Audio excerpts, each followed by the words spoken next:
नमस्कार, आप देख रहे हैं कबीर न्यूज। मैं हूं आपके साथ नारायणी भट्ट। बहुजन शक्ति संघर्ष वाहिनी के तत्वाधान में सैन 6 बजे संत गाडगे स्थल निकट रायबरेली जिलाधिकारी आवास पर सामाजिक आंदोलन के अग्रदूत, स्वच्छता के जनक बाबा साहेब डॉक्टर भीमराव अंबेडकर जी के सामाजिक गुरु और हम सब के महापुरुष राष्ट्र संत गाडगे के 63वें परिनिर्वाण दिवस पर श्रद्धांजलि कार्यक्रम एवं वैचारिक संगोष्ठी का आयोजन किया गया, जिसमें सर्वप्रथम संत गाडगे जी के स्मारक पर शहरवासियों के द्वारा माल्यार्पण, पुष्पांजलि एवं कैंडल जलाकर भावभीनी श्रद्धांजलि अदा की।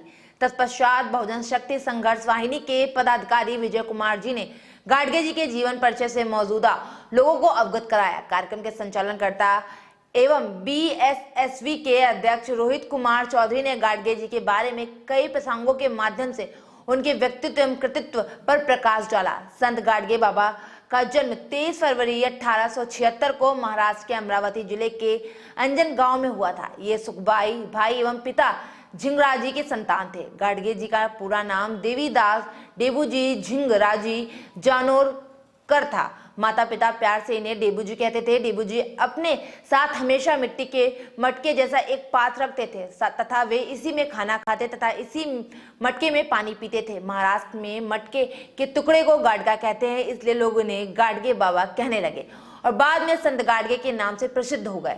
संत गाडगे बाबा संत कबीर की तरह ही ब्राह्मणवाद, पाखंडवाद और जातिवाद के कट्टर विरोधी थे। वह हमेशा लोगों को यही उपदेश देते थे कि सभी मानव एक समान है, इसलिए एक दूसरे के साथ भाईचारे एवं प्रेम का व्यवहार करो। वे स्वच्छता पर विशेष ध्यान देते थे। गाडगे बाबा आजीवन सामाजिक अन्याय के खिलाफ संघर्षता रहे तथा समाज को जागरूक करते रहे। गाडगे बाबा कहते थे, सुगंध देने वाले फूलों को पात्र में रखकर भगवान की मूर्ति पर अर्पित करने के बजाय चारों ओर बसे हुए लोगों की सेवा के लिए अपनी ऊर्जा खपाओ। भूखे लोगों को रोटी खिलाओगे तो तुम्हारा जन्म सार्थक होगा। पूजा के उन फूलों से तो मेरा झाड़ू ही अच्छा। गाडगे बाबा डॉक्टर भीमराव अंबेडकर किस हद तक प्रभावित थे? बाबा साहब की मृत्यु से गाडगे जी महाराज इतना आहत हुए थे कि उन्होंने खाना पीना तक छोड़ दिया था। उनका मानना था कि शोषित वंचित समाज का सबसे बड़ा मसीहा चला गया है।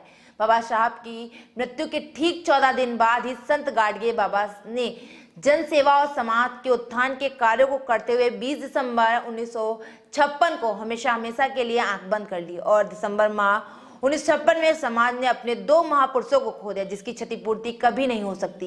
सभी वक्ताओं ने गाडगे जी के व्यक्तित्व एवं कृतित्व पर प्रकाश डाला। मीडिया से कबीर न्यूज चैनल का योगदान सराहनीय रहा। कार्यक्रम में आलोक कुमार, दिलीप कुमार, सत्येंद्र, श्यामलाल दिवाकर, अशोक कुमार चौधरी, राजेंद्र बौद्ध, कमलेश चौधरी, शिवशंकर लाल वाल्मीकि, अजय वर्मा, हिमांशु आर्या, परवेंद्र सिंह, डॉक्टर देवेंद्र भारती, अनिल कुमार, शुभम चौधरी, कुलदीप चौधरी, राहुल वर्मा आदि लोग मौजूद रहे। नमस्कार, आप देख रहे हैं कबीर न्यूज। आज हम संत गाडगे चौक पर उपस्थित हैं, जहां पर संत गाडगे जी का परिनिर्वाण दिवस मनाया जा रहा है। आइए हम बहुजन संघर्ष वाहिनी के अध्यक्ष रोहित चौधरी से इनके बारे में जानते हैं। बहुत बहुत धन्यवाद नीलम जी।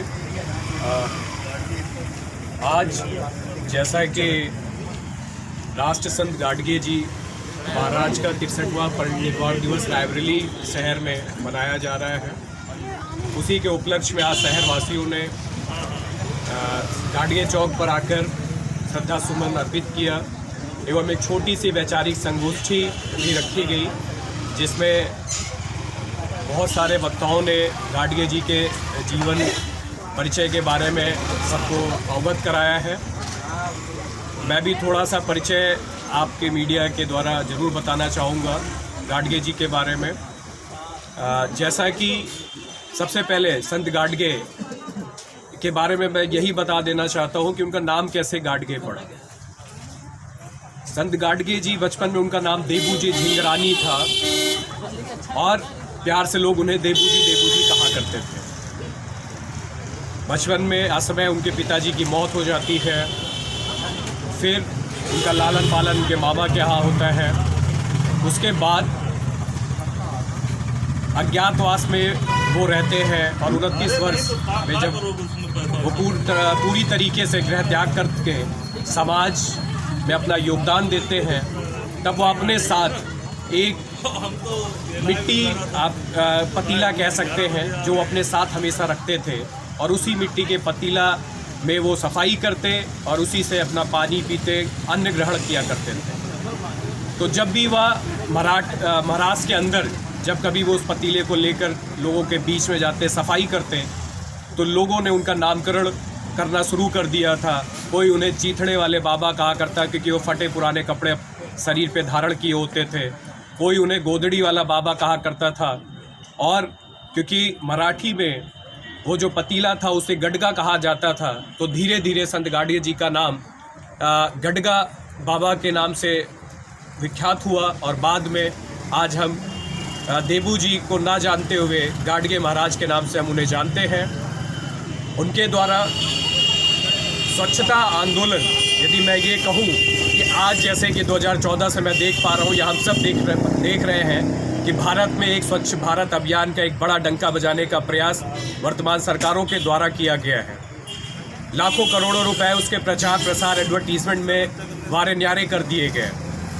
कई न जाने कितने सेलिब्रिटी को उसको नवरत्न बनाया गया।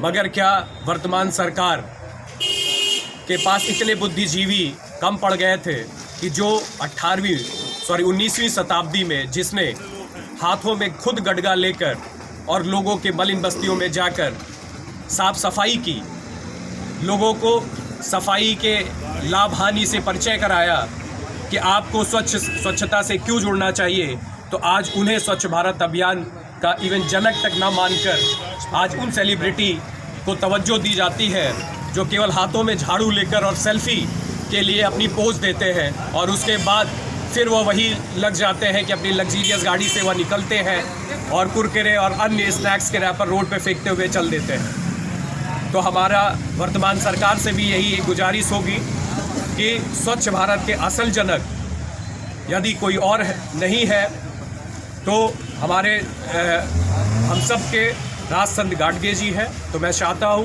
कि उन्हें स्वच्छ भारत का जनक का दर्जा दिया जाए। और मैं इसी के साथ अपनी बात समाप्त करता हूँ। जय भारत, जय भारत। धन्यवाद। जैसा कि आपने जाना कि रोहित जी ने बताया है समाज को स्वच्छ रखने के लिए गाडगे जी ने हमारे लिए क्या क्या किया है।